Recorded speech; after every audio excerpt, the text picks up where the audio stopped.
26 Mei 1940, Pantai Dunkirk, Prancis Utara.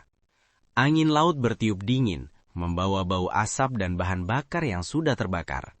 Ribuan tentara Inggris dan Prancis berdiri berbaris di pantai, bukan dalam keadaan formasi perang, melainkan dalam antrean panjang yang sunyi. Di belakang mereka, suara meriam Jerman semakin dekat, dan di depan mereka hanya laut luas yang tampak kosong. Mereka bukan sedang bersiap menyerang, namun mereka menunggu bala bantuan untuk segera datang. Pada 20 Mei 1940, tank-tank Jerman mencapai Selat Inggris di Abbeville, memotong jalur mundur sekutu. Lebih dari 400.000 tentara terjebak di wilayah pesisir utara Prancis. Mereka dikelilingi oleh pasukan darat Jerman. Tak hanya itu, serangan udara dari Luftwaffe juga datang setiap hari seperti hujan peluru yang tak kunjung reda. Banyak perwira yakin, ini akan menjadi kehancuran total, dengan penangkapan massal terbesar dalam sejarah militer Inggris. Di London, pemerintahan baru di bawah Winston Churchill baru saja terbentuk pada 10 Mei 1940. Churchill tahu, jika ratusan ribu tentara ini hilang, Inggris tidak akan punya kekuatan darat untuk mempertahankan diri dari invasi. Dunkirk bukan hanya soal menyelamatkan pasukan, namun ini merupakan soal kelangsungan hidup dari sebuah bangsa. Pada 26 Mei 1940 pukul 18.57 waktu setempat, Angkatan Laut Kerajaan Inggris meluncurkan Operasi Dynamo. Markasnya berada di terowongan bawah tanah di Kastil Dover, Inggris. Laksamana Bertram Ramsay ditunjuk untuk memimpin operasi yang awalnya diperkirakan hanya bisa menyelamatkan sekitar 30.000 orang. Namun masalah besar segera terlihat. Pelabuhan Dunkirk rusak parah akibat bom. Perairannya dangkal, kapal perang besar sulit untuk mendekat ke pantai. Tentara-tentara berdiri di air dengan kedalaman mencapai lutut, menunggu kapal yang tak kunjung datang. Langit dipenuhi suara pesawat pembom milik Jerman. Setiap ledakan di pasir berarti puluhan nyawa melayang. Dalam situasi hampir mustahil itulah, keputusan luar biasa diambil. Pemerintah Inggris menyerukan bantuan kapal-kapal sipil, perahu nelayan, kapal pesiar kecil, kapal feri Sungai Thames, kapal dagang, bahkan siapapun yang mampu menyeberangi Selat Inggris saat itu dikerahkan. Dari pelabuhan-pelabuhan seperti Ramsgate, Dover, dan bahkan London, ratusan kapal kecil mulai bergerak menuju Prancis. Yang dikerahkan tak hanya tentara. Mereka adalah nelayan, pemilik kapal rekreasi, awak kapal dagang, bahkan warga sipil biasa. Banyak yang tak bersenjata. Mereka pun tahu bahwa mereka akan berlayar menuju zona perang aktif. Dan dari sinilah kisah yang tak masuk akal itu benar-benar dimulai. Selat Inggris pada akhir Mei 1940 bukanlah jalur laut yang tenang. Di atasnya, pesawat-pesawat Luftwaffe Jerman terbang rendah, menjatuhkan bom ke kapal apapun yang terlihat bergerak. Di bawahnya, kapal selam U-boat juga ikut mengintai. Namun dari pantai selatan Inggris, sekitar 700 hingga 900 kapal kecil mulai bergerak, yang kemudian dikenal sebagai Little Ships of Dunkirk. Sebagian kapal kecil itu dikemudikan oleh pelaut yang ditugaskan secara resmi. Namun banyak juga yang benar-benar dikemudikan oleh pemiliknya sendiri. Ada kapal penangkap ikan dari Ramsgate, kapal wisata Sungai Thames, perahu layar pribadi, bahkan kapal uap tua yang biasa mengangkut penumpang santai di musim panas juga ikut dikerahkan. Mereka pun berlayar menuju sebuah tempat layaknya neraka. Sementara itu, di Dunkirk, situasinya semakin mencekam. Pada 27 dan 28 Mei 1940, kota itu dibombardir hebat oleh Jerman. Gudang-gudang bahan bakar habis terbakar. Asap hitam tebal mengepul menutupi langit. Tentara yang menunggu di pantai tidak hanya takut ditembak, tetapi juga takut tenggelam. Setiap kali kapal mendekat, ratusan orang berusaha naik secara bersamaan. Pantai Dunkirk sangat landai. Kapal besar tak bisa merapat secara langsung. Banyak tentara harus berjalan ratusan meter menuju laut, air naik hingga dada, lalu memanjat tali atau jaring untuk dapat naik ke kapal kecil. Beberapa pun terseret arus. Beberapa lainnya tenggelam karena kelelahan.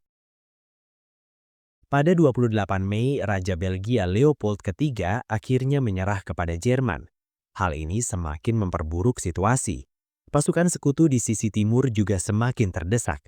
Sementara itu, di Inggris, Churchill bersiap menghadapi kemungkinan terburuk yang akan terjadi. Ia bahkan memerintahkan persiapan pertahanan darat jika Jerman mencoba menginvasi Inggris setelah menghancurkan pasukannya di Prancis. Namun, sesuatu yang tak terduga pun terjadi. Pada 29 dan 30 Mei 1940, jumlah tentara yang berhasil dievakuasi mulai melebihi perkiraan awal. Awalnya, Angkatan Laut hanya berharap menyelamatkan 30.000 orang. Tetapi pada akhir 30 Mei saja, lebih dari 120.000 tentara telah berhasil dibawa ke Inggris. Kunci keberhasilan itu bukan hanya kapal perang, tetapi juga jasa kapal-kapal kecil yang menjemput tentara dari pantai dan mengantarkan mereka ke kapal besar yang menunggu lebih jauh di laut. Tanpa kapal sipil kecil itu, evakuasi hampir mustahil dilakukan. Namun, hal itu juga dibayar dengan harga yang cukup mahal. Kapal-kapal kecil mudah menjadi sasaran empuk pasukan Jerman. Pada 29 Mei, kapal perusak HMS Wakeful tenggelam akibat torpedo, yang menewaskan ratusan orang di dalamnya. Kapal-kapal lain juga ikut terbakar, bahkan hancur oleh bom. Di laut, minyak dan puing mengapung bercampur dengan tubuh manusia. Tanggal 31 Mei menjadi salah satu hari tersibuk bagi Inggris dan Prancis. Lebih dari 68.000 tentara berhasil dievakuasi hanya dalam satu hari. Di darat, pasukan Inggris dan Prancis membentuk garis pertahanan belakang, bertempur mati-matian untuk memperlambat laju pasukan Jerman agar evakuasi bisa terus berjalan lancar. Langit Dunkirk juga tidak pernah benar-benar sepi. Pesawat tempur RAF dari Inggris Selatan ikut bertempur melawan Luftwaffe di atas Selat Inggris. Banyak tentara di pantai mengira RAF tidak membantu karena mereka tidak melihat pertempuran itu terjadi di atas mereka. Padahal di udara, duel sengit antara RAF dan Luftwaffe berlangsung setiap hari. Tanggal 1 Juni 1940, serangan udara Jerman semakin intens. Evakuasi di siang hari menjadi terlalu berbahaya bagi pasukan Inggris dan Prancis, sehingga banyak operasi dilakukan saat malam hari. Kapal-kapal kecil terus bolak-balik tanpa henti. Kelelahan mereka pun tak lagi terhitung. Akhirnya, pada 4 Juni 1940, Operasi Dynamo resmi dihentikan. Dalam 9 hari, dari 26 Mei hingga 4 Juni, sebanyak sekitar lebih dari 338.000 tentara berhasil diselamatkan, yaitu sekitar 198.000 tentara Inggris dan 140.000 tentara Prancis serta sekutu lainnya. Itu bukan merupakan sebuah kemenangan militer. Peralatan berat, tank, kendaraan, dan artileri ditinggalkan di Prancis. Tetapi, pasukan yang menjadi jantung dari Angkatan Darat Inggris berhasil diselamatkan. Puncaknya adalah momen itu, ketika ratusan kapal sipil kembali memasuki pelabuhan Inggris dengan membawa ribuan pria yang sebelumnya diyakini akan menjadi tawanan perang Jerman. Namun, kisah ini belum selesai. Karena yang terjadi setelah pertempuran di Dunkirk akan membentuk masa depan dari sebuah sejarah perang. 4 Juni 1940 di kota London. Sementara kapal terakhir meninggalkan Dunkirk dini hari itu, di Inggris orang-orang berdiri di dermaga Dover dan Ramsgate menyambut kapal-kapal yang kembali. Wajah para tentara pucat, pakaian mereka basah oleh air laut dan minyak. Banyak yang turun tanpa senjata dan tanpa sorakan meriah. Mereka memang selamat, tetapi mereka tahu ini bukan kemenangan. Di hari yang sama, di House of Commons, Winston Churchill berdiri untuk melaporkan hasil operasi Dynamo. Ia tahu publik sedang diliputi emosi campur aduk. Namun Churchill merasa lega karena ratusan ribu tentara pulang, tetapi juga takut karena Eropa hampir sepenuhnya jatuh ke tangan Jerman. Churchill tidak membungkus kenyataan dengan kata-kata manis. Ia mengakui bahwa perang tidak dimenangkan dengan evakuasi. Namun ia juga menegaskan bahwa yang terjadi di Dunkirk adalah pembebasan ajaib. Lalu ia mengucapkan kalimat yang mengguncang hati rakyat Inggris saat itu. Kami akan bertempur di pantai-pantai. Kami akan bertempur di tempat pendaratan. Kami akan bertempur di ladang dan di jalan-jalan. Kami tidak akan pernah menyerah. Pidato itu disiarkan melalui radio BBC ke seluruh negeri. Di rumah-rumah yang jendelanya sudah dilapisi tirai hitam untuk menghadapi serangan udara yang akan datang, orang-orang mendengarnya dalam diam. Dunkirk bukan lagi sekadar operasi militer. Ia menjadi simbol. Jika lebih dari 338.000 orang bisa diselamatkan dari situasi yang tampak mustahil, maka mereka yakin bahwa Inggris juga bisa bertahan dari apapun yang datang berikutnya. Namun kenyataannya tetap keras. Pada 14 Juni 1940, Paris jatuh.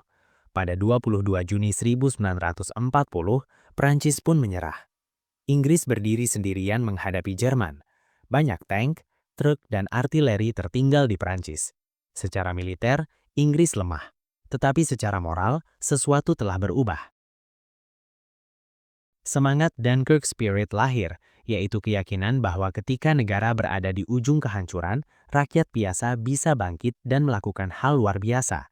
Para nelayan, pemilik kapal kecil, dan awak kapal sipil, mereka bukan tentara profesional, tetapi keberanian mereka lah yang membuat evakuasi di Dunkirk itu mungkin. Beberapa minggu kemudian, pada Juli 1940, pertempuran Britania dimulai. Jika ratusan ribu tentara itu tidak selamat dari Dunkirk, Inggris mungkin tidak akan memiliki cukup pasukan untuk mempertahankan daratannya dari kemungkinan invasi Jerman. Dunkirk memberi waktu untuk membangun kembali pertahanan, waktu untuk menunggu bantuan dari Amerika Serikat, dan memberikan waktu untuk bertahan. Tahun-tahun berikutnya membuktikan arti waktu itu. Pada 1944, 4 tahun setelah Dunkirk, pasukan sekutu kembali ke Prancis melalui pendaratan di Normandia. Banyak di antara mereka adalah tentara yang selamat dari Dunkirk. Kali ini mereka datang bukan untuk melarikan diri, tetapi untuk membebaskan Eropa. Dunkirk sering disebut sebagai keajaiban. Tetapi keajaiban itu bukan karena laut tiba-tiba tenang atau musuh berhenti menembak. Keajaiban itu terjadi karena rakyat sipil biasa yang memilih untuk berlayar menuju bahaya demi menyelamatkan saudara untuk mempertahankan negaranya. Kini, pantai Dunkirk tampak tenang. Pasirnya tidak lagi dipenuhi antrean panjang tentara. Tetapi sejarah mengingat hari-hari antara 26 Mei hingga 4 Juni 1940 sebagai momen ketika keputusasaan hampir berubah menjadi kehancuran total yang justru melahirkan harapan.